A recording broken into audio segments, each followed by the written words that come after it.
Hi guys, so I just got back from doing a double feature with the second one being The Carpenter's Son with Nicolas Cage. This is a new Bible-based horror movie. Um, Now there was quite a bit of controversy surrounding this film, because people were speculating that this was going to be about a Jesus as an antagonist.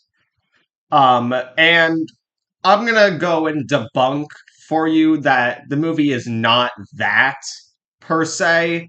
It's based on a scripture that isn't actually in the Bible. It's like a scripture written for the Bible, but it wasn't in the Bible for what reason I don't know. But um, it's the infancy Gospel of Thomas, and this is pretty much like Jesus when he was a kid, when he was tempted by the devil, and deals with that inner struggle.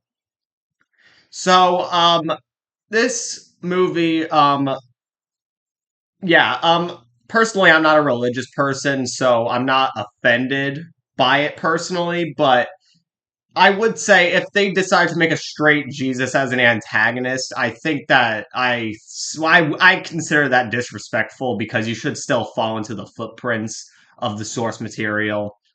I've never read the Infancy Gospel of Thomas, so I can't comment on that. But overall, I'd say I quite like the movie. I think that the film has well, I think everyone in the movie, especially Nicolas Cage, gave a very good performance. Everyone was great.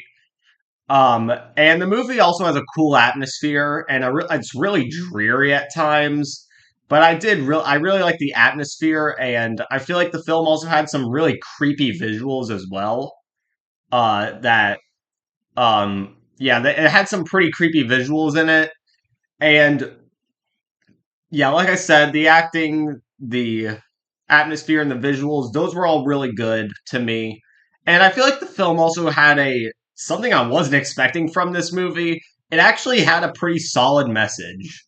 Now, you would have to wait until the end of the movie to actually discover that message, but I'm not going to spoil it, but I feel like that based on what I'm saying, you might be able to you know, get to where what I'm saying, but it did have a pretty solid message, which I wasn't expecting. Honestly, I don't think anyone was. But my main issue is that this film just kind of dragged for way too long. Um, I feel like that it wasn't a length issue. I feel like that this is only like a 94-minute movie, and I think that's a perfect length for this movie. But I feel like that they didn't really know what else to do with it, so they just drug it out for way too long, in my opinion. Now, like I said, I haven't read that scripture, so I don't know if all that's warranted, but yeah, for me, it just felt like it drug out too long.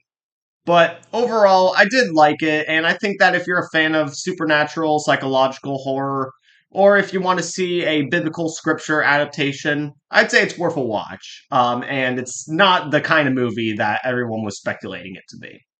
So that's my review on The Carpenter's Son. If you've seen it, let me know what you think about it in the comments, and as always, subscribe to me to see more horror and thriller reviews.